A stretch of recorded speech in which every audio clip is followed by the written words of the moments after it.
Saudara, kita sedang ada di masa-masa yang sangat menentukan buat bangsa kita. Lebih genting daripada yang saudara pikirkan, yang saudara mungkin bisa mengerti.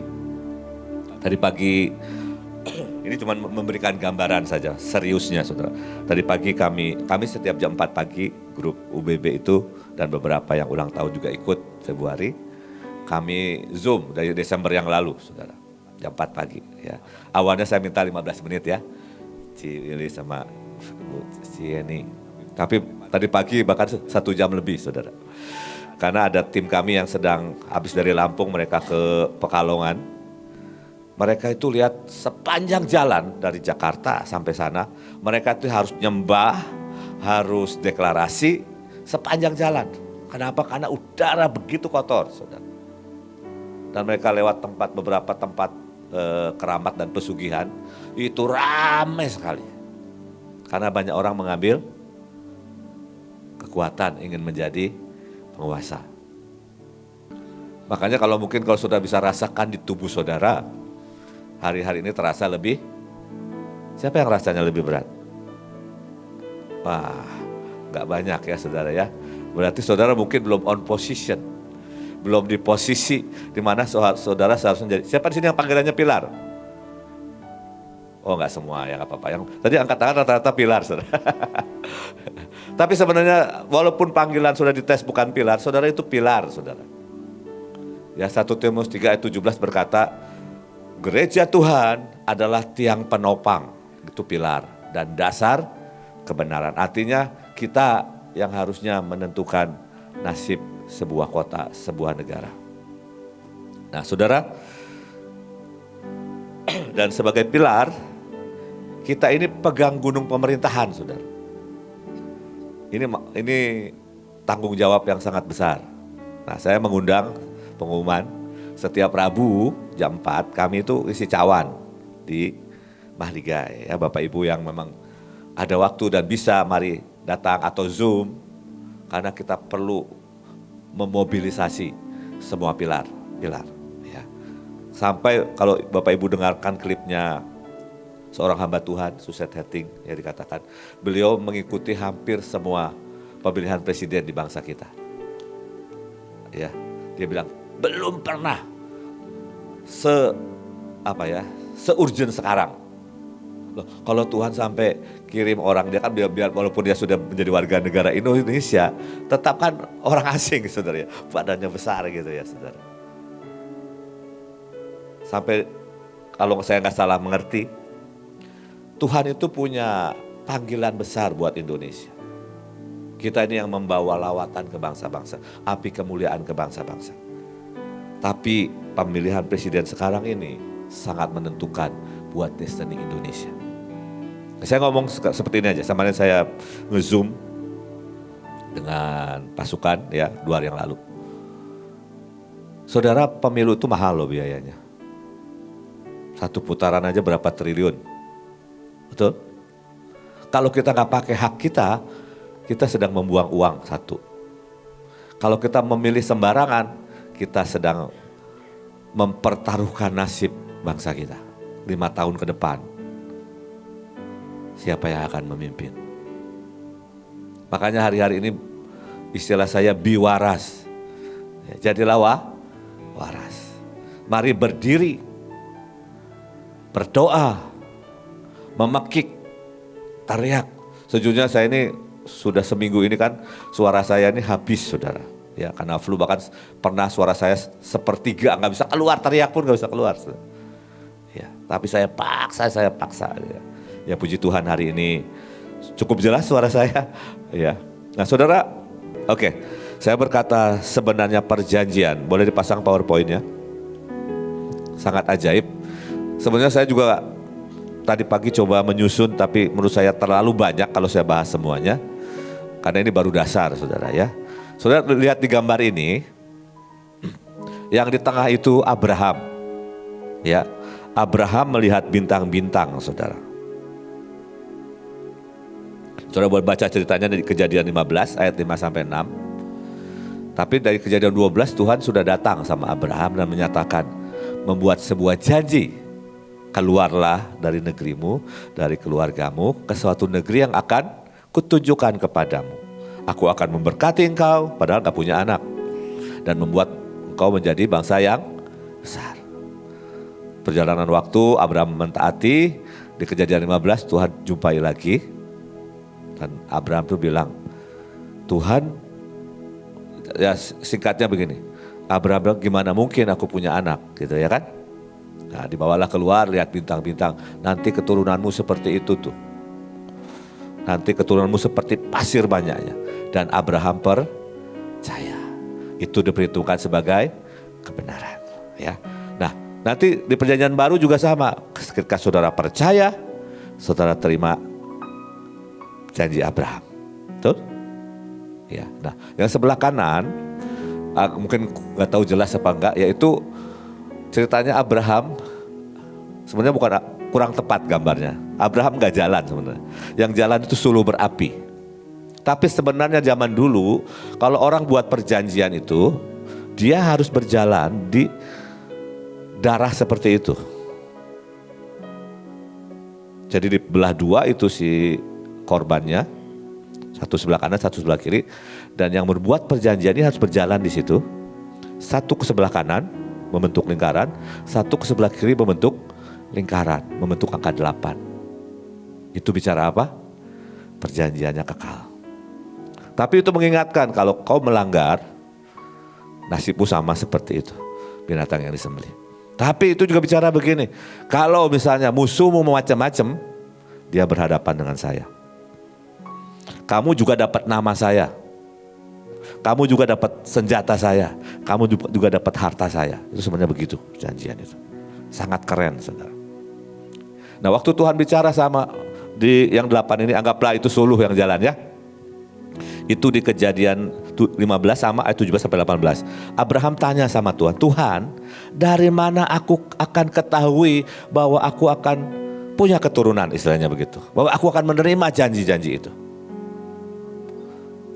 Tuhan cuma bilang sama Abraham persisnya ya.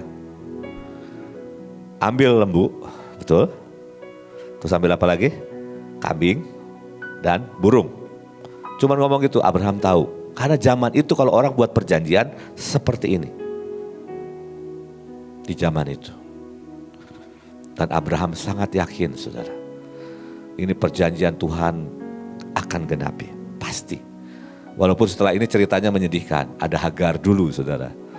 Ada Hagar dulu. Tetap ada usaha manusia gitu. Dengan kekuatan, enggak, Tuhan kok yang buat perjanjian. Baru nanti di pasal berikutnya, pasal berapa itu? 20 apa 21 apa 19. Tuhan jumpai lagi Abraham. Pada waktu Abraham berumur 99 tahun. Baru dikasih jadi.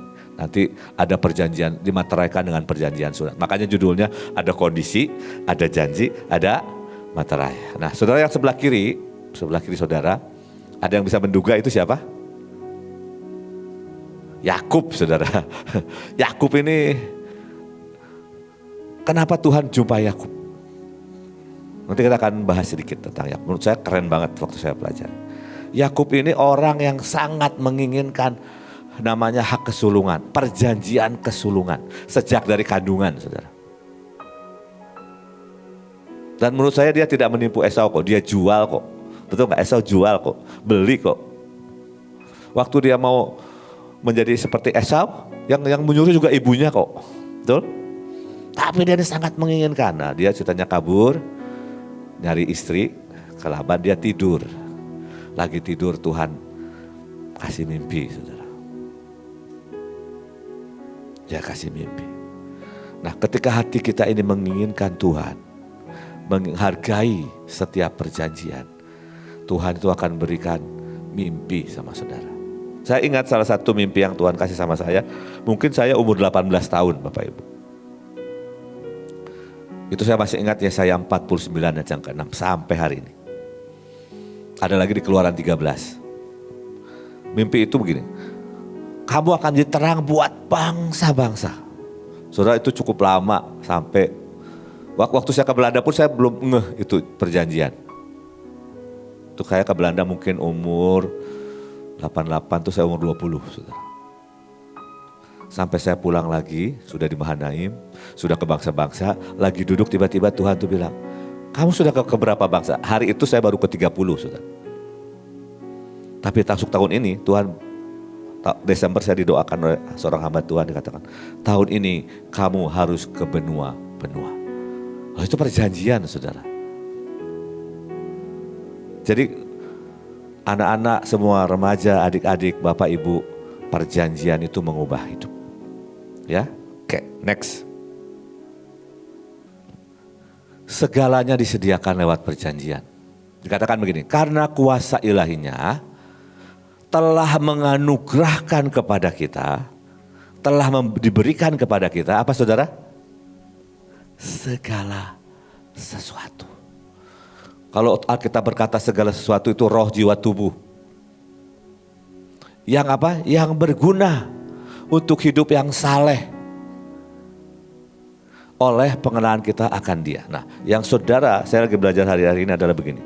Saudara harus punya pengejaran, harus punya fokus adalah mengenal Tuhan. Semakin kita kenal Tuhan, semakin kita diberi perjanjian demi perjanjian. Jadikan ini sebuah obsesi. Jadikan ini sebuah tujuan hidup. Kalau saudara datang ke sini, saya berharap bukan karena kewajiban. Mungkin kalau saya rada kewajiban. Nah, karena hari ini pilar. Kalau nggak pilar saya nggak datang. Karena hari Minggu itu biasanya saya di rumah. Kalau nggak ada pelayanan.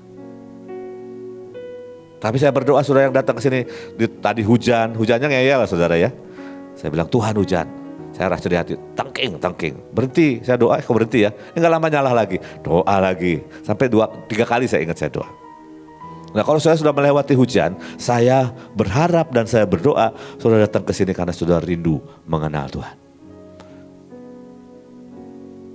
Ini harus jadi fokus, harus jadi pengejaran, harus jadi obsesi, tujuan hidup, visi, apapun jadi gairah saudara.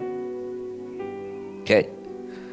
Yang telah memanggil kita oleh kuasanya yang mulia dan ajaib. Terjemahan lain berkata begini, memanggil kita kepada sebenarnya, kepada kemuliaannya dan keagungannya. Bukan memanggil dengan kemuliaan yang ajaib, bukan, tapi kepada. Dia mau kita menikmati kemuliaannya, mengalami keajaibannya. Keren gak? Ini baru satu ayat loh saudara. Ya. Dengan jalan itu, ya, dengan dia memberikan apa? Segala sesuatu, dengan kita punya pengejaran akan pengenalan akan Tuhan. Dengan jalan itu ia telah menganugerahkan kepada kita apa saudara? Promises, janji-janji yang berharga, precious, dan yang sangat besar. Nah, saudara perhatikan, catat, janji yang sangat besar dan sangat berharga, supaya oleh apa? Oleh janji-janji itu, kamu boleh mengambil bagian dalam tahu kodrat ilahi, ada di situ tuh, ya. God like, seperti Tuhan. Ketika janji-janji itu masuk dalam hidupmu, termanifestasi dalam hidupmu, engkau menjadi seperti Tuhan dalam aspek tertentu, tergantung seberapa banyak janjinya. Kalau sudah baca di Ibrani 11 ya, Henok itu mendapat janji. Dia mungkin dengar dari Adam bagaimana jalan di Taman Eden. Jalan lagi tuh kan, saudara ya. Dan dia sangat terobsesi mengenal Tuhan. Dikatakan Henok mendapat kesaksian bahwa dia berkenan. Dan dia seperti Tuhan, gak mati saudara. Diraibkan.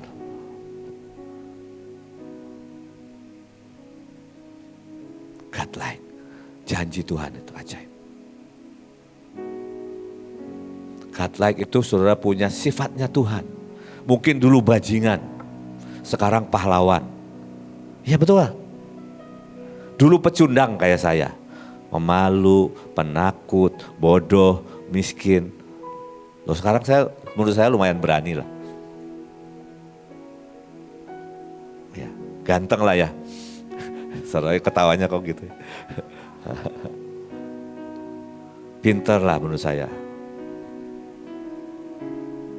Karena apa? Karena perjanjian. Loh saya contoh ya, mulai dengan yang paling sederhana. Satu hari, saya ini punya tubuh yang sangat lemah Bapak Ibu. Udah tidur 8 jam juga tetap pelor. Tahu pelor? Nempel molor. Dengar orang cerita saya tidur. Karena tubuhnya lemah. Saya gak bisa minum susu, makan bersantan, saya akan ke toilet. Kalau ada kipas angin kenceng gitu, saya akan masuk angin. Wah pokoknya saya gak pernah dibawa kemana-mana sama orang tua saya. Karena bawa anak ini repot. Naik Mercedes muntah, naik Oplet muntah. Ya, satu-satunya yang saya selamat cuma kereta api. Nah tapi kereta api zaman dulu juga sampai jarang ya saudara ya. Jarang. Jadi saya jarang kemana-mana. Udah kulitnya korengan di mana-mana saudara. Aduh mungkin ya, ibu saya udah almarhum. Gue punya anak laki satu-satunya kok begini. Mungkin yang ngelus dada ya saudara ya. Ya singkat cerita saya terima Tuhan Yesus. Saya percaya Yesus. Nah waktu saya kuliah itu, saya bilang Tuhan, saya ini ingin kenal Engkau, saya ingin berjumpa sama Engkau. Tapi tubuh saya ini lemah sekali. Kalau saya bangun pagi-pagi, saya kelewatan kuliah karena tidur. Ya kan gak bisa saudara. Saya ini dapat beasiswa, saya harus perform. Nah satu hari saya bacalah Roma 8 ayat 11. Saya doa dan dapat Roma 8 ayat 11. Roh yang membangkitkan Yesus dari antara orang mati tinggal di dalam kamu. Roh itu membangkitkan tubuhmu yang fana. Wah saya renungin, saya ucapin, saya perkatakan. Saya berkata Tuhan saya mau. Sejujurnya ya saya ini orang yang mungkin cuma tidur sehari 4 jam saudara. Hari ini. Bertahun-tahun. Menurut saya kalau menurut ukuran dunia hidup saya kurang sehat. Kan tidur harus 6-8 jam ya toh. Makan harus teratur. Loh saya makan kadang-kadang cuma 2 kali. Tapi saya mau berkata, saya sehat. Saya kuat. Karena apa? Karena perjanjian. Nah sekarang saudara apapun kondisimu, minta sama Tuhan. Tuhan beri aku satu janji. Dan pegang itu, pelajari itu, masukkan itu dalam hidupmu dan kau akan lihat hidupmu diubahkan. Ini kita akan jalan dari pribadi nanti sampai ke bangsa-bangsa. Bisa nangkap sampai sini. Kalau terlalu cepat angkat tangan gak apa-apa. Ini kita relax aja ya. Bisa sampai jam 3 sore gak apa-apa. Enggak. Saya harus nyiapin buat jam 6 sore nih saudara ya. Dan luput dari hawa nafsu dunia yang membinasakan. Luput dari keruntuhan moral saudara. Dari karat dan korup. Saudara tubuh kita bukan tubuh sebenarnya. Manusia lama kita itu korup. Bahkan tubuh kita yang jasmani ini harus diperbaharui untuk bisa masuk kerajaan surga. Betul ya? Nah, tapi Alkitab berkata kalau kita ini terima janjinya, mengenal Tuhan, kita ini diluputkan dari hawa nafsu dan kehancuran karena keserakahan dan sebagainya. Bahasa Inggrisnya korup itu membusuk. Semua, apapun menuju kebusukan. Dikasih garam itu hanya untuk menahan, betul? Lama-lama tetap menurun. Tapi kalau kita biarkan janjinya tentang hidup yang kekal, tentang ciptaan baru, termanifestasi dalam hidup kita, saudara itu dikatakan luput dari keruntuhan moral. Loh sekarang kan kalau saudara lihat, khususnya di Eropa ya, mengerikan saudara. Kemarin kan ada data berapa? 30% ya. Generasi milenial itu sudah LGBT. 30% itu banyak loh Bapak Ibu. Itu adalah keruntuhan moral. Nah, ini apa kaitannya dengan saya? Loh, kalau kita tidak punya moral, karakter Kristus dalam hidup kita, bagaimana kita menahan ini? Kalau kita nggak ada bedanya dengan orang dunia nyolong kita ikut nyolong. Orang dunia nonton porno kita ikut nonton porno. Nah yang ada bedanya saudara. Bisa nangkap. Tapi kalau saudara biarkan pengejaran untuk mengenal Tuhan, janjinya masuk dalam hidup saya, dalam hidup saudara. saudara akan menjadi seperti Tuhan dan luput dari apa saudara? Hawa nafsu dunia yang membinasakan dunia. Hawa nafsu itu merusak, saudara. Coba lihat hidup kita. Seberapa kita dikuasai hawa nafsu atau dikuasai roh Tuhan. Kalau belum, mari datang sama Tuhan. Tuhan, mari kita berperkara. Aku mau luput, berikan aku janji. Saya udah lama sih. Saya merenungkan 2 Korintus 5 ayat 17. Kalau bahasa Indonesianya nggak ada satu kata yang hilang. Ada satu kata yang menurut saya nggak terjemahkan. Dikatakan siapa yang di dalam Kristus dia adalah ciptaan yang baru. Betul ya? Kalau King James bilang begini, behold. Kata behold itu artinya memandang. Kalau memandang itu kan saudara bisa melihat apa hidupmu itu sebagai ciptaan baru. Ketika kau bisa melihat hidupmu sebagai ciptaan baru dan kau renungkan, engkau melakukan, itu ciptaan baru itu akan mulai termanifestasi. Yang masalah besar dari banyak orang Kristen adalah banyak pikirannya masih pikiran yang jadul. Saudara kalau saudara punya handphone, ya, katakan saudara beli handphone gitu ya, baru. Saudara pakai misalnya Android, pakai Android yang 2 tahun yang lalu nggak jalan tuh. Betul ya? Saudara perlu software yang baru.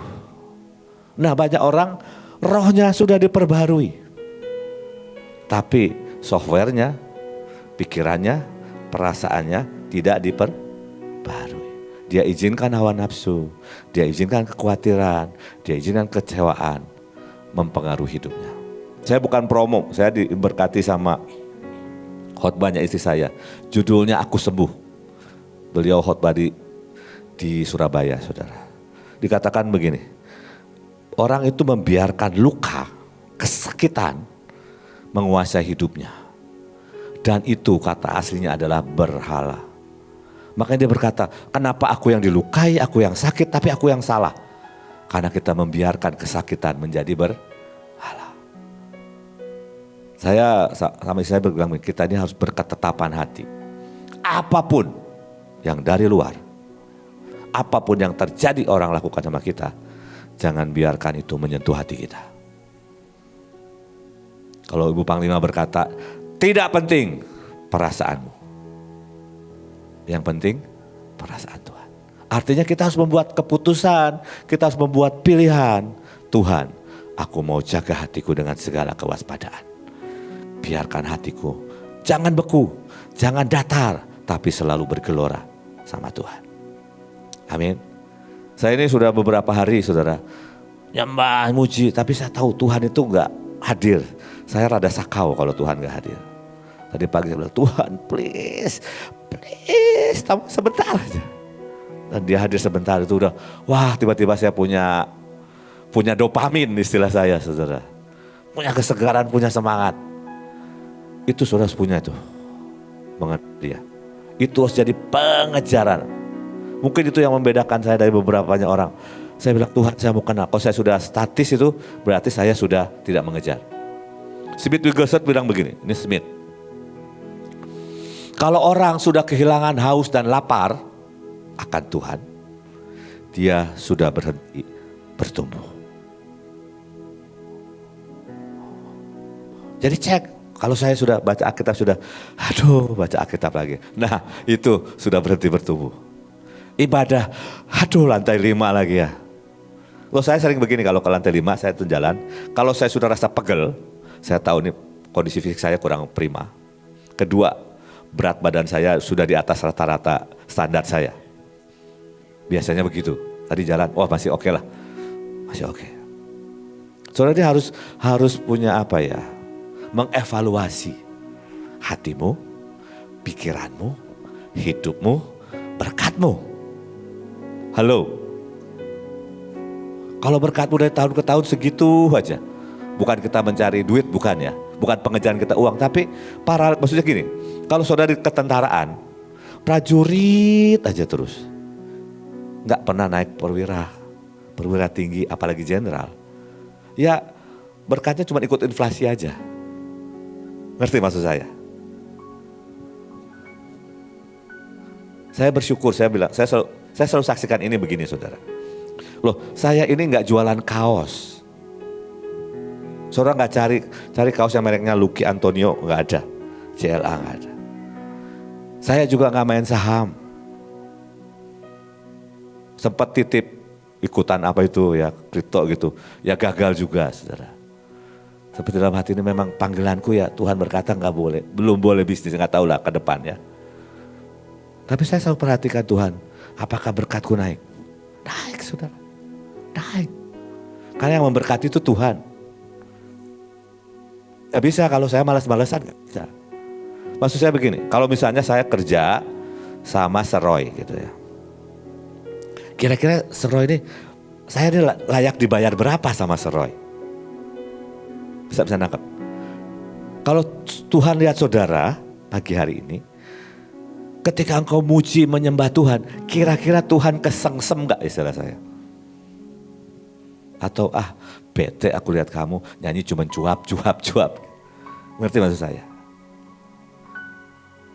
Saya lagi belajar, bukan berarti saya selalu bisa. Saya memaksa diri saya untuk all out saudara. Kadang-kadang kalau itu saya ngingetin, nih kalau ada CCTV kira-kira dari surga ini lihat saya gimana ya? Itu bantu loh saudara. Apakah saya ini masih ngejar Tuhan gak ya? Karena itu jadi pengejaran. Maka saudara kita sudah terima janji-janji yang sangat besar dan berharga. Kata janji itu artinya gini, komitmen pribadi dengan jaminan memberikan kebaikan. Ini yang komitmen Tuhan. Tuhan memberikan komitmen pribadinya, memberikan hal yang baik buat kita. Asik gak? Tapi saya tanya, jawab, jangan gak usah angkat tangan. Seberapa yang mempelajari janji-janjinya? Satu hari kami pergi ke Eropa. Kami ini beli SIM card, beli SIM card. Besok ini udah tenggang waktunya habis. Besok aja besok. Katanya ditunda kelewat lah saudara. Padahal kami masih punya kuota giganya masih banyak, masih 20 giga gitu. Karena kami nggak tahu kondisinya, term dan kondisinya, baru setelah mati, setelah habis baru diperpanjang. Jadi yang 20 itu nggak ikut saudara. Sayang nggak saudara? Sayang, 20 giga ya. Akhirnya cuma dapat yang kita beli cuma 10 kalau nggak salah. Coba kalau kami ngerti, kalau kamu perpanjang masih dalam masa tenggang periodenya, itu bisa ikut. Hanya karena tidak tahu itu saudara. Kalau kita ngerti janji-janji Tuhan, dikatakan kamu boleh itu berarti kan terserah kita ya. Boleh mengambil bagian dalam kodrat ilahi. Tapi seberapa kita menginginkan, seberapa kita mengejar, seberapa kita membayar harganya. Seberapa kita ngerti. Keren ya, kodrat ilahi. Oke, next. Nah, saya mau kasih peringatan dulu sebelum kita belajar lebih dalam. Ada satu level yang sangat mengerikan ya. Kalau sampai Tuhan buat perjanjian sumpah gitu ya. Tapi itu udah keren sih kalau orang udah sampai situ. Dikatakan begini. Dan aku akan menyerahkan orang-orang yang melanggar perjanjianku dan yang tidak menepati isi perjanjian yang mereka ikat di hadapanku. Dengan memotong anak lembu jantan menjadi dua untuk berjalan di antara belahan-belahannya. Pemuka-pemuka Yehuda, pemuka-pemuka Yerusalem, pegawai-pegawai istana, imam-imam dan segenap rakyat negeri yang telah berjalan di antara belahan-belahan anak lembu jantan itu. Mereka akan kuserahkan ke dalam tangan musuh mereka, ke dalam tangan orang yang berusaha mencabut nyawa mereka, sehingga mayat mereka menjadi makanan burung-burung di udara dan bintang-bintang di bumi. Saya ketemu dua kasus, saya gak usah sebut nama ya saudara. Menurut saya ini orang-orang yang tidak benar-benar ada di bawah tudung. Bahkan ada kemarahan tanpa mereka sadari. Bahkan ada pengejaran keinginan pribadi. Saudara, hari-hari ini kondisinya sangat mengerikan. Kemarin istri saya bilang begini, ini hari-hari Tuhan itu sedang memberi retribusi. sedang membalaskan gitu. Membalaskan dalam arti gimana? Kalau orang yang naburnya dalam daging, hari-hari ini sedang menuai dalam daging. Orang yang sedang menabur dalam roh, menikmati hal-hal yang dari roh.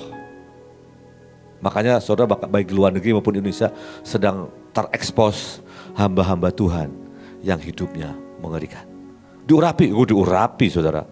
Kadang-kadang saya juga ngiler kalau lihat orang didoakan sembuh nubuatan. Tapi hari ini sedang diekspos. Jadi saya berkata, Tuhan please ampuni dosa saya. Dari zaman saya lahir sampai hari ini. Yang mungkin saya nggak ingat, Tuhan tolong kelotoki gitu. Saya nggak tahu dengan saudara.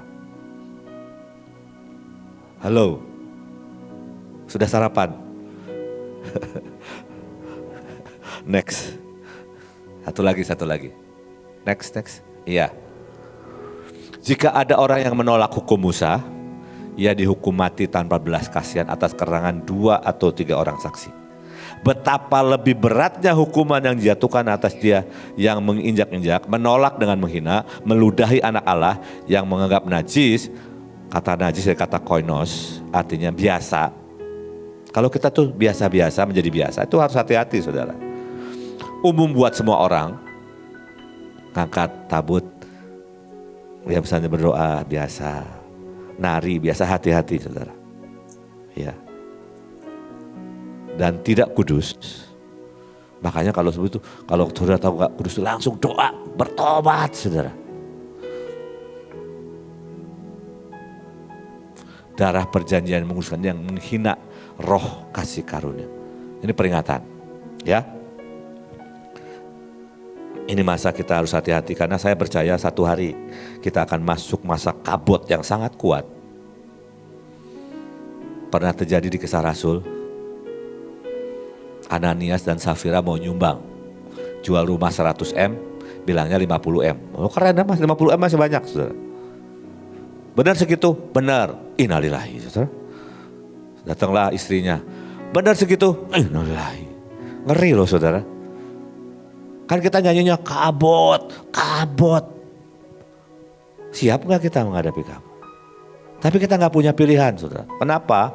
Karena si jelek sedang terus membuat kekejian dan kekejaman. Hanya ketika kabut Tuhan kita bisa bawa dan radiasikan. Itu yang menahan. Ini sedang balap-balapan nih. Saudara, saya gak punya pilihan. Selain mengejar, fokus, lupakan yang di belakang, lari kepada tujuan. Amin. Terlalu berat? Ini baru dasar loh saudara. Next. Ini aja lah, nanti saya minta Saroy lanjutin ya, terlalu panjang kalau enggak saya. Pengertian next. Nah, ia ingat Tuhan itu tidak pelupa saudara. Untuk selama-lamanya akan perjanjiannya. Apa sih perjanjian itu? Firman yang diperintahkannya kepada 1000 angkatan. Ke 1000 generasi. Jadi setiap firman yang Tuhan perintahkan dan kita lakukan itu perjanjian. Jadi waktu misalnya saya nih Tuhan suruh kelilingin Mahanaim ini selama 10 tahun, dolingin gitu ya. Satu hari Bu Ibnu, sudah cukup katanya ya. Sudah cukup. Itu tempat ini menjadi perjanjian buat saya. Setiap kali saya lakukan sesuatu di tempat ini gitu, seperti ada sebuah perjanjian. Karena saya melakukan itu. Saat saudara dikirim ke provinsi dan saudara sungguh lakukan dengan kuat, itu menjadi perjanjian. Maluku Utara menjadi perjanjian buat saya. Saya datang ke sana sejak 2005. Ke sana kan biaya sendiri saudara, ya. Nggak pernah saya minta sumbangan. Tabung, dapat duit tabung, ke sana. Menjadi perjanjian. Ya, nanti kita kasih lihat contohnya. Yang diikatnya, jangan lewat dulu, saya belum suruh pindah. Yang diikatnya dengan Abraham, dan naik sumpahnya kepada Ishak, dan diadakannya menjadi ketetapan bagi Yakub, menjadi perjanjian kekal bagi Israel. Sudah ada 4 level. Firman yang dilakukan, kemudian sumpah, itu firman yang aku itu perjanjian, kemudian sumpah, kemudian ketetapan, kemudian adalah perjanjian kekal. Nah kata perjanjian itu kalau bahasa perjanjian lama dikata berit, artinya sebuah perjanjian dilakukan dengan melalui potongan hewan korban. Jadi udah lihat ya, saya udah jelasin. Sebenarnya ada 10 langkah ritualnya, ada 10, saya pernah baca.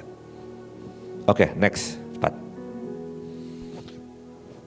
Firman yang diperintahkan, setiap kali saudara melakukan firman yang Tuhan perintahkan atau janji yang Tuhan perintahkan, itu menjadi perjanjian pribadi buat saudara.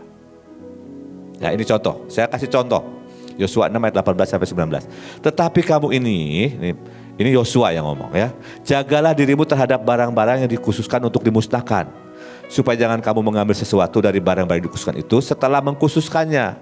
Dengan demikian mendatangkan kemusnahan atas perkemahan orang Israel dan mencelakakannya. Segala emas dan perak serta barang-barang tembaga dan besi adalah kudus bagi Tuhan. Semuanya itu akan dimasukkan ke dalam perbendaharaan Tuhan. Ini waktu mau perang melawan satu suku ya, next. Satu bangsa, sorry.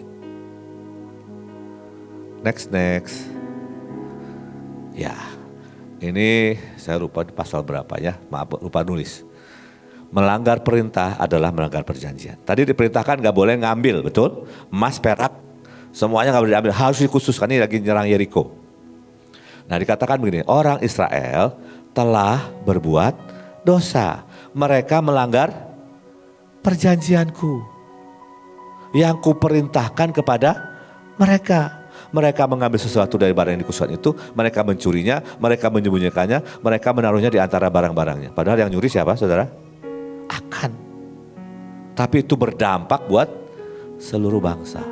Karena ini diperintahkan buat semua. Nah seringkali kita ini kenapa satu orang salah kok kita kena gitu.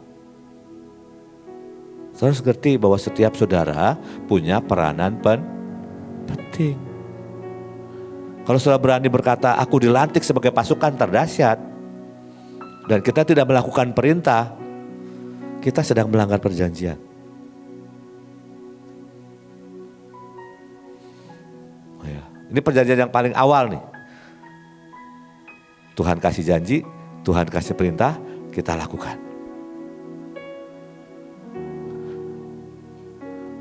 Oke, next. Dia ingat ya, Tuhan gak lupa. Ini kekuatan perjanjian. Maka Yosua mengadakan persahabatan dengan mereka orang Gibeon.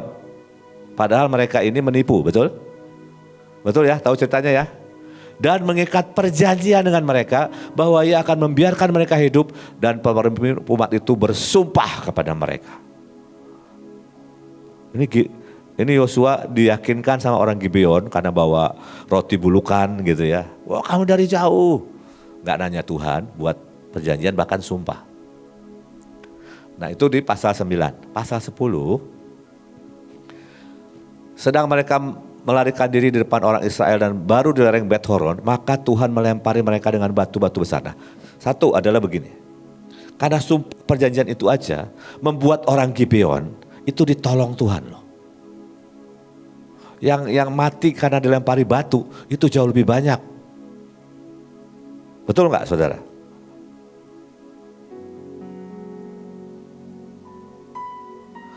Saya lupa masukin, satu hari Saul ini karena giatnya buat orang Israel ingin membunuh orang Gibeon, betul? Pernah baca? Itu sudah membunuh sampai akibatnya menjadi hutang darah.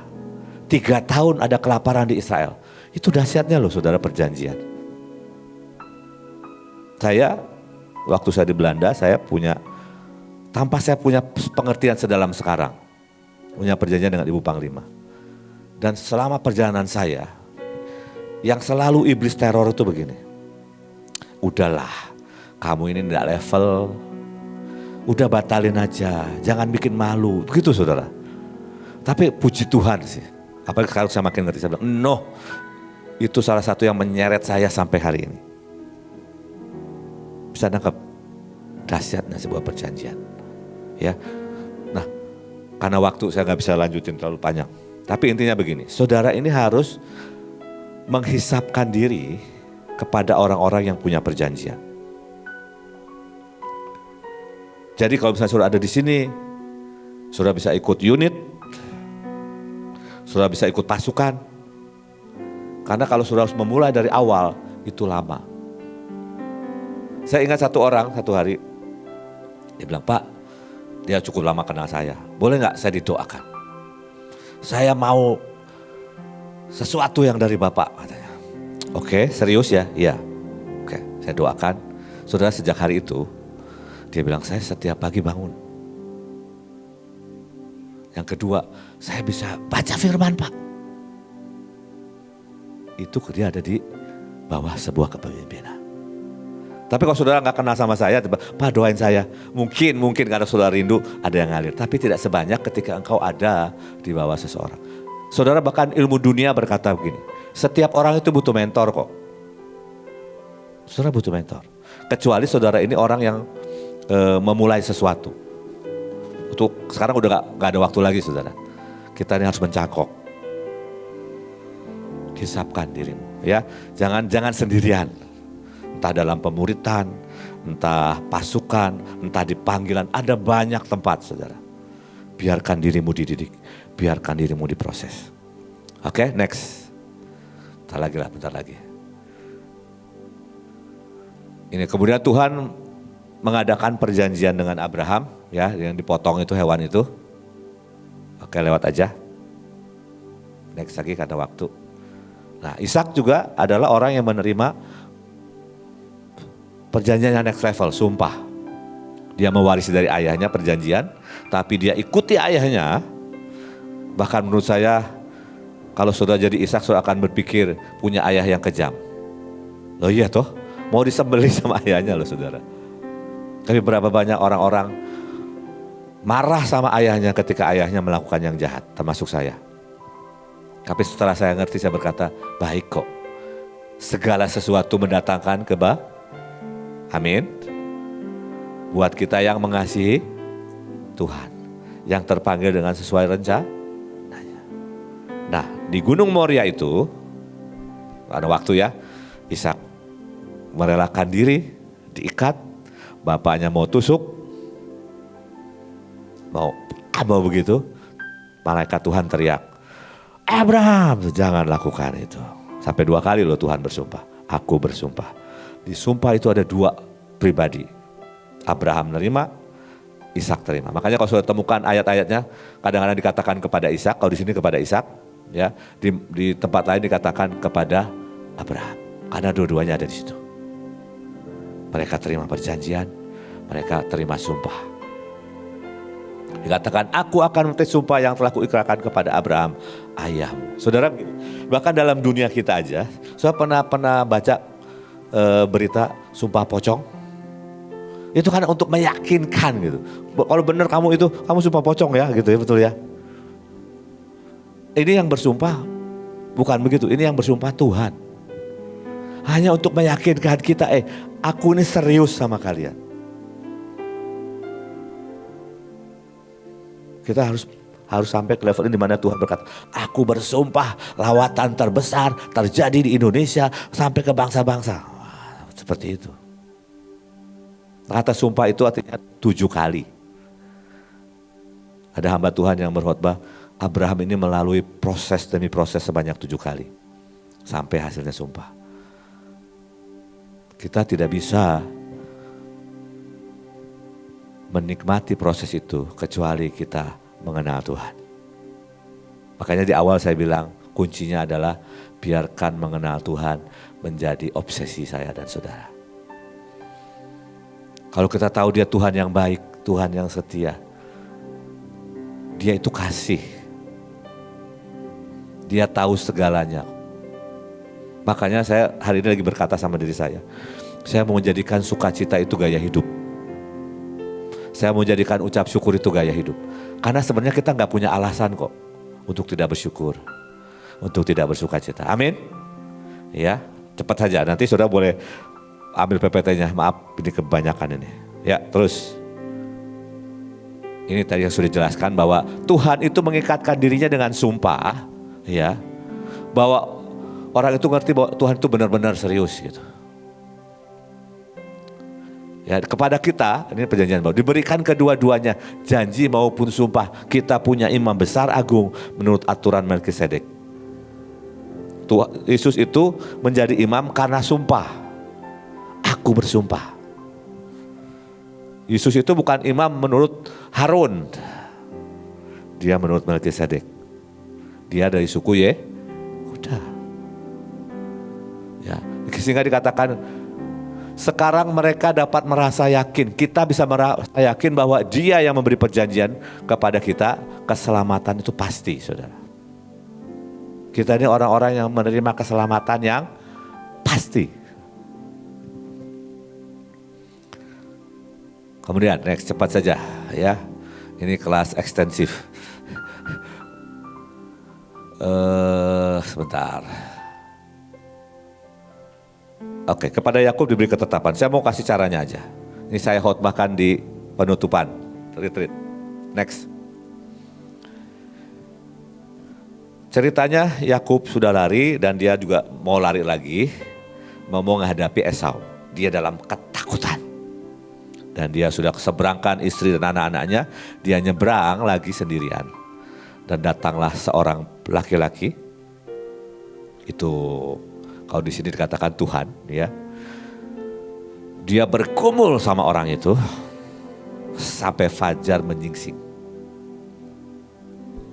Dipukul pangkal pahanya, terpelecok, mungkin jalannya jadi pincang, tapi dia nggak lepaskan pegangan. Saudara, kita harus punya mental itu. Apapun yang terjadi, jangan lepaskan peganganmu dari Tuhan Yesus. Nah, dikatakan begini. Lalu kata orang itu, biarkanlah aku pergi. Karena fajar telah menyingsing, sahut Yakub. Aku tidak akan membiarkan engkau pergi jika engkau tidak memberkati aku. Lalu kata orang itu, namamu siapa? Namamu tidak akan disebutkan lagi Yakub. Sebelumnya ada ayatnya, namamu siapa? Yakub. Yakub itu kan agak negatif ya. Betul ya? Tetapi Israel. Sudah tahu nama Israel artinya apa? Ada yang berkata Prince of God. Tapi saya baca di Olive Tree, Strong. Dibilang begini, He shall rule as God. Dia akan memerintah sebagai raja. Dari Yakub jadi Israel. Karena perjanjian.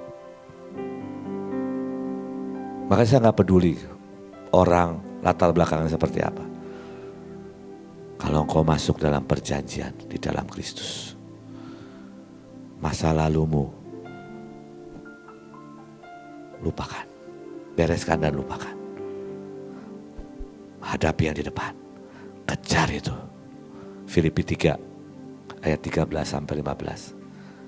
Paulus berkata, aku melupakan yang di belakangku dan aku berlari-lari kepada tujuan. Itu harus jadi fokus kita. Harus jadi mindset kita. Harus jadi obsesi kita. Kita harus tergila-gila dengan itu. Apa sih? Kalau Amplified berkata begini. Ada di dalam kurung. Christ like. Harus seperti Kristus. Sudah Pak Luki seperti Kristus? Belum. Tapi saya melupakan yang di belakangku. Dan berlari ke sana. Amin. Sebab engkau telah bergumul melawan Allah dan manusia. Dan engkau menang. Kalau gak ada pergumulan, gak ada persoalan, gak ada kesaksian. Tapi kita seringkali tertipu, semuanya maunya baik-baik saja. Kalau semuanya baik-baik saja, saudara gak punya kesaksian. Saya ingat satu hari, waktu saya masih direktur sekolah, ada seorang guru bilang begini, Pak, saya bisa jadikan murid-murid saya ini yang saya bina jadi juara. Ya, saya bilang dengan sumber yang bagus seperti itu, seperti anaknya dia, saya bilang sangat mudah dan itu bukan sebuah kesaksian. Tapi kalau yang anak-anaknya do re mi fa, yang kalau didekati bau ya Seroy, tiba-tiba dia lulus dengan 8-9, nah itu kesaksian. Nah itu ada kesaksiannya Seroy, saudara. Itu baru keren. Tapi kalau semuanya baik-baik saja, Apanya kesaksian? Yakub menjadi Israel. Kalau di retreat saya kasih judul, jangan berikan Tuhan pilihan lain selain memberkati kita. Kan itu perlu passion, perlu gelora, perlu tekad, perlu anugerah, perlu cinta untuk itu. Sampai hari ini tetap ada negara yang namanya Israel. Dia menjadi jam waktunya dunia, saudara. Saya yakin di surga mungkin Yakub berkata, itu murah apa yang aku ngerti. Sekarang semuanya bicara tentang Israel. Oke. Next. Sampai jam 11 lah ya Roh ya. Ketetapan bagi, next satu lagi. Bagi Israel aja langsung. Nah, perjanjian kekal bagi Israel. Ini satu bangsa yang Tuhan tebus. Ya, karena nenek moyang mereka Abraham, Ishak, Yakub ditebus dari Mesir. Nah, jadi sekarang kata Musa, jika kamu sungguh-sungguh mendengarkan firmanku dan pegang pada perjanjianku, syaratnya dengarkan firman, pegang perjanjian, maka kamu akan menjadi harta kesayanganku sendiri dari segala bangsa. Sebab akulah yang punya seluruh bumi, kamu akan menjadi kerajaan imam dan menjadi bangsa yang kudus. Inilah semua yang harus kukatakan kepada orang Israel. Ini perjanjian kekalnya. Dan itu Tuhan berikan juga buat kita Israel perjanjian baru. Israel yang dicangkokkan. Tapi kamulah bangsa yang terpilih. Jadi jangan mau di downgrade. Siapa saya? Ya. Minder gak perlu saudara. Saudara percaya Tuhan Yesus, ciptaan baru, saudara adalah bangsa yang terpilih. Tapi marilah hidup kita berpadanan. Tahu berpadanan? Jangan sampai katanya Mercedes, tapi isinya Toyota, itu gak berpadanan. Bisa nangkap? Katanya S gitu ya. Ternyata saya dulu pernah pakai, dulu masih zaman ada handphone apa tuh, mereknya udah gak ada sekarang. Itu memang mirip Apple saudara. Karena saya yang bawa orang menyangka saya pakai Apple saudara. Padahal ini Apple KW4 saudara. Nah itu gak berpadanan, bisa nangkep. Katanya pilar, tapi gak kuat. Katanya mempelai, tapi mata jelalatan, itu gak sepadan saudara. Katanya tentara tapi nanduk tidak tunduk. Katanya man of God ya, orangnya Tuhan. Tetapi gak jelas, itu gak berpadanan. Saudara bangsa yang terpilih, imamat yang rajani. Imam kerajaan surga. Bangsa yang kudus.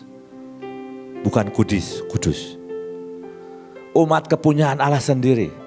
Tujuannya apa? Memberitakan perbuatan perbesaran dari Dia. Pakai huruf D yang besar harusnya. Yang telah memanggil kamu keluar dari kegelapan kepada terangnya yang ajaib. Diulang lagi di Wahyu 1-6. Ini ketetapan yang Tuhan mau buat kita. Kita menjadi bangsa, orang perlu lihat, menjadi suku orang lihat berkata, sungguh Tuhan ada di tengah-tengahmu. Ya berapa hari yang lalu ada yang kesaksian ya. Kesaksian dia gak bisa jalan sebenarnya. Tapi sampai ke atas, baru dari bawah rasakan hadirat Tuhan. Udah naik ke atas sudah bisa jalan. Nah harusnya itu adalah normal sehari-hari kita alami dalam hidup kita. Kemanapun kita pergi berkata, sungguh Tuhan ada di tengah-tengah. Itu tujuan Tuhan sebenarnya. Kenapa Tuhan tebus Israel, buat ketetapan bangsa yang hukum-hukumnya Tuhan buat. Supaya menjadi terang buat seluruh dunia. Tapi karena Israel menolak Mesias, ini juga loncat ke kita. Sekali lagi karena perjanjian. Saudara karena waktu ya, saya gak bisa habiskan. Tapi bagaimana menerima perjanjian? Next, tepat saja. Pertama saudara perlu pewahyuan. Kalau baca firman saudara perlu pewahyuan, perlu dapat rema dari Tuhan. Untuk itu kita harus bangun yang namanya keintiman. Nah saya mau cerita sedikit, ini sebenarnya hal yang sangat dasar. Karena saya menemukan banyak orang bahkan sudah melayani. Tapi dia gak punya waktu khusus dengan Tuhan. Dia tidak punya persekutuan pribadi dengan Tuhan. Dia punyanya waktu beramai-ramai. Doa pagi rame-rame. Ibadah kan pasti rame-rame. Tapi saya bersyukur sejak saya masih remaja, Tuhan tuh giring bawa sampai saya bangun betul. Melatih untuk setiap hari punya waktu 1 jam dengan Tuhan. Wah, dengan segala cara, percayalah ketika suruh memulai 5 menit itu terasa 1 jam. 10 menit, 15. Tapi kalau sudah ketagihan, 2 jam pun terasa singkat. Kenapa? Karena manusia rohmu mulai menguasai manusia jasmanimu. Itu harus dibangun Bapak Ibu. Saya ini sudah beberapa hari kurang deklarasi saudara. Begitu mau deklarasi, aduh beratnya saudara. Harus dilatih ya. Bangun persekutuan pribadi dengan Tuhan. Bangun kecintaan akan firman Tuhan. Ini hal basic sekali mau jadi pilar. Ya. Bangun punya saat teduh dengan Tuhan. Pak saya bisanya pagi enggak apa-apa. Pak saya bisanya malam enggak apa-apa. Saya tuh waktu saya masih mahasiswa, saya punya waktu pacaran tuh 2 waktu sama Tuhan. Pagi jam 4 sampai jam 6, malam jam 9 sampai jam 11. Itu waktu pacaran saya dengan Tuhan.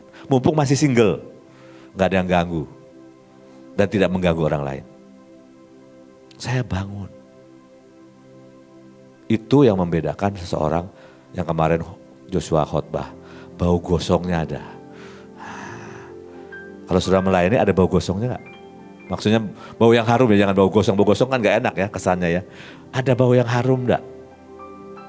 Atau bau kesombongan, bau daging yang keluar. Dan belajar mentaati langkah demi langkah.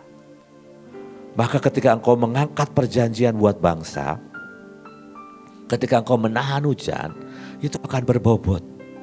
Saya ingat cerita satu hari, ini zaman kami masih pegang sekolah. Kalau hujan kayak tadi pagi itu saudara, saya tuh di belakang tuh pakai fiber. Jadi kalau hujan tuh bunyi brrrr gitu. Kadang-kadang jam 12, jam 1 kan hujan brrrr. Nanti Bu Ella waktu lebih sering bangun dari saya. Dia tengkingin. Hujan udah bangun, udah semangat. Hujannya gak berhenti. Ya karena dia bilang, aduh kasihan guru-guru dan murid-murid, dia bangunin saya. Papa, hujan. Saya sambil ngantuk. Dalam nama Yesus, hujan berhenti. Saya tidur lagi. Saya gak peduli itu berhenti apa enggak kok. Saya tidur lagi. Dia bilang, wah hujan berhenti. Dia ngomel, bukan ngomel tanda kutip ya. Tuhan, aku ini lebih concern, lebih sungguh-sungguh untuk menghentikan hujan. Ada orang yang setengah ngantuk. Kok berhenti? Tuhan tunjukkan. Kamu lihat gak? Dia melatih dirinya untuk perang. Dia melatih dirinya untuk tunduk. Saudara, ini yang saya katakan bangun dengan Tuhan hari lepas hari. Kalau mau sepakat aja susah, berurusanlah dengan hatimu. Ini yang banyak orang gak kerjakan saudara. Kalau masih jatuh bangun, beresin sama Tuhan. Bertekad untuk menang. Percayalah saya tuh bertobat dari masturbasi, pornografi. Saya berjuang kok Bapak Ibu. Saya menemukan satu hari, Tuhan betapa nikmatnya hidup kudus. Betapa nikmatnya jalan-jalanmu. Kenapa?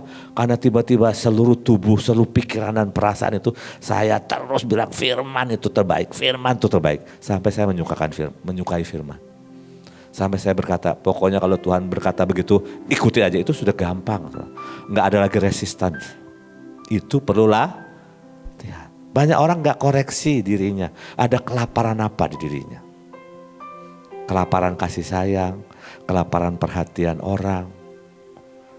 Gali ke akarnya, jangan simptomnya. Kebanyakan orang yang jatuh di masturbasi pornografi itu adalah biasanya ya, nggak semua, kehilangan figur ayah. Keirangan keintiman di rumahnya. Itu cuma akibatnya. Banyak orang, tolong dong doain aku dong pelepasan. Tetap balik lagi kok, karena sumbernya gak diberesin. Kemudian mungkin dia tidak mendisiplinkan dirinya untuk mengejar Tuhan. Untuk setiap kali salibkan kedagingan. Soalnya daging itu, satu tempat buat daging itu cuma disalib. Daging itu kedagingan ya, gak bisa dilatih. Jasmani kita bisa dilatih. jiwa kita bisa dilatih, roh kita bisa dilatih. Amin. Ya, next. Ini caranya sebenarnya. Kita harus giat untuk Tuhan. Lakukan yang extra mile. Kalau saudara mungkin melayani penari, lakukan yang lebih. Saudara ngajar, lakukan yang lebih. Giat. Tahu ya orang giat? Masuk jam absen jam 8, jam 7 udah datang tuh giat. Saudara. Bukan sekedar absen gitu main sosmed, bukan. Nggak ada gunanya kalau begitu. Mungkin dia doling dulu, dia nyembah dulu, dia ciptakan. Jadi orang nggak tahu. Pokoknya masuk kok enak ya. Ini ada apa? Dia nggak tahu ada orang yang giat. Kalau ini kan keren banget nih Pinehas. Karena waktu saya nggak bahas lah. Pokoknya dia menyurutkan murka Tuhan. Next, cepat. Nah, ini yang tadi saya udah bilang. Terhisaplah warisi pemimpinmu. Warisi di unitmu. Mana ada yang mimpi, sudah bagus sih. Di UBB ada yang mimpi. Tetap semua lagi dilatih perang. Tapi tetap ada kelas khusus. Menurut saya perlu ditiru loh. Mereka itu keren menurut saya. Saya bilang itu membuat saya semangat. Mereka itu kalau saya ke Green Room mereka udah nyanyi. Wah, nyembah nyanyi. Nanti saya briefing dengan udah agak capek saya. Mereka berkata, kami masih modeling. Ini tenaganya kok banyak banget ya. Mereka itu bukan anak muda loh. Ada oma-oma, ada ibu rumah tangga. Saya berharap ini enggak kendor. Tapi semakin menggila dalam ketepatan. Itu giat, saudara. Serius dengan apapun yang Tuhan percaya. Pegang sound, serius pegang sound, jangan main sound terus. Dengerin, ini suaranya jelas apa enggak. Ini menyinggung, betul, ini nabrak. Pelajari, tingkatkan, upgrade. Supaya ilmu sound kita meningkat. Amin. Musik juga begitu. Kenapa?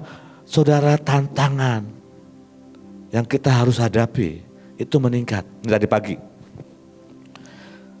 Kita kan berperang nih bulan Februari khususnya.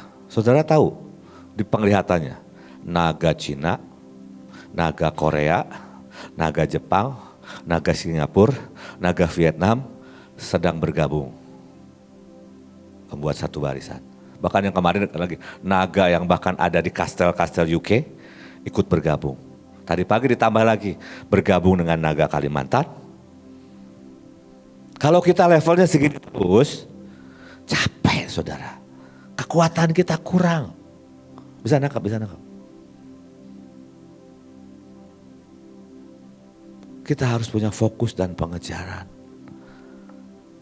Apa sih yang kita mau cari di dunia ini? Apa yang saudara mau cari?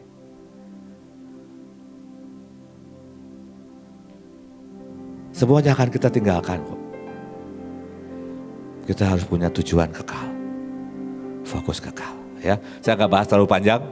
Intinya mulailah terhisap, suruh masuk dalam unit, masuk dalam pasukan, masuk dalam panggilan. Dan belajar di situ sungguh-sungguh. Bertekun untuk dididik dan dimentori. Waktunya gak banyak saudara. Kita harus on position. Dengarin lagi khotbah saya tentang pahlawan mode on. Gak ada waktu untuk lemah. Bukan berarti kita gak bisa lemah, bisa. Saya juga ada waktunya saya lemah. Saya bilang aduh ini baru Januari kok sudah kena flu begini nih ya. Saya kurang menjaga kesehatan. Saya pelajari. Oke, berarti saya harus menghitung kekuatan saya nih kalau pergi. Karena dari akhir tahun belum istirahat, kena taktik. Saya langsung ke jatuh, saya pikir saya cukup kuat saudara. Ternyata kena angin juga. Gak apa-apa, belajar. Amin. Satu lagi gak? Satu lagi. Nah, semua. Ya.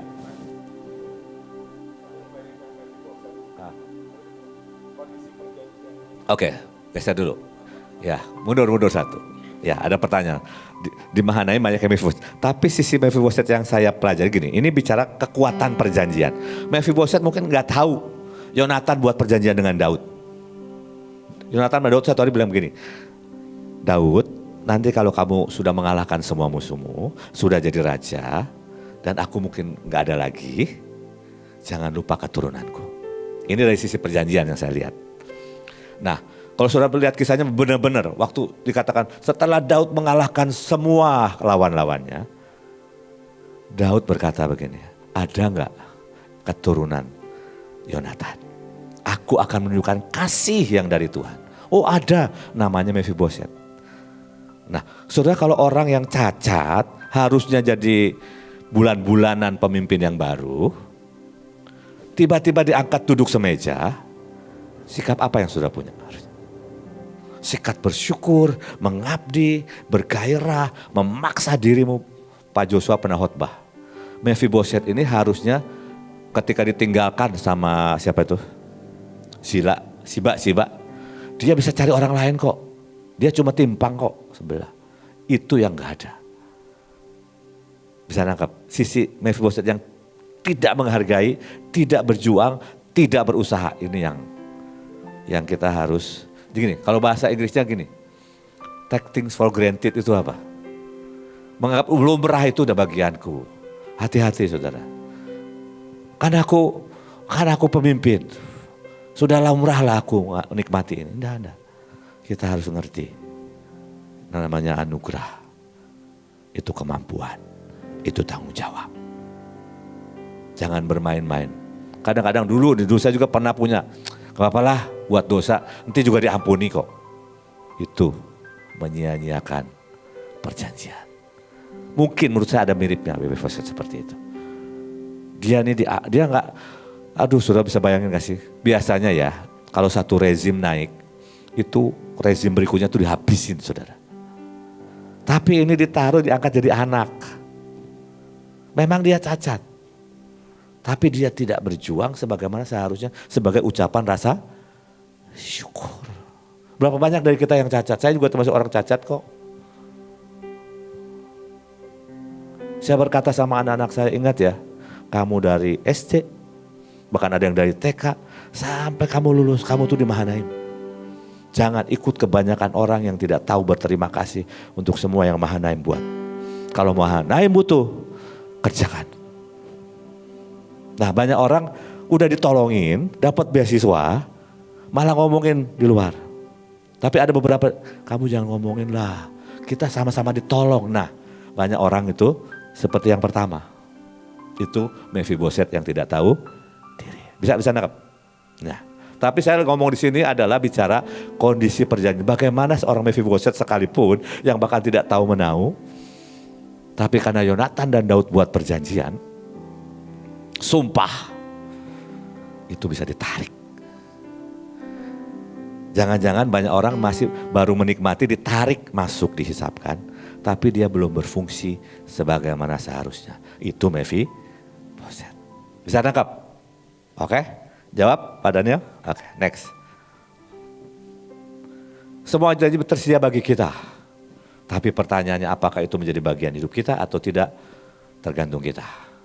Sebab Kristus adalah ya bagi semua janji Allah. Itu sebabnya oleh dia kita mengatakan amin untuk memuliakan Allah. Dan semua nabi pernah berbicara mulai dari Samuel dan sesudah dia telah bernubuat tentang zaman ini. Kamulah yang mewarisi nubuat-nubuat itu dan menjadi bagian dalam perjanjian yang telah diadakan Allah dengan nenek moyang kita. Ketika ia berfirman kepada Abraham, oleh keturunanmu semua bangsa di bumi akan mendapat berkat. Ini tersedia buat kita. Tapi seberapa kita menikmati, itu tergantung kita. Seberapa engkau mengingini, mengejar pengenalan akan Tuhan, mengerti perjanjiannya, mentaatinya, maka kita akan menikmati. Next. Dan jikalau Anda adalah milik Kristus, maka kamu juga adalah keturunan Abraham dan berhak menerima janji Allah. Sudah berhak. Ya, next. Terakhir. Ini benar-benar terakhir. Ya, semua perintah, semua janji, semua nubuatan, semua perjanjian adalah milik saya dalam Kristus. Tapi Tuhan bergaul karib dengan orang yang takut akan Dia dan perjanjian. Kalau bahasa NLT bagus sekali, diajarkannya. Bukan cuma diberitahu, diajarkannya. Kita perlu belajar, saudara. Amin.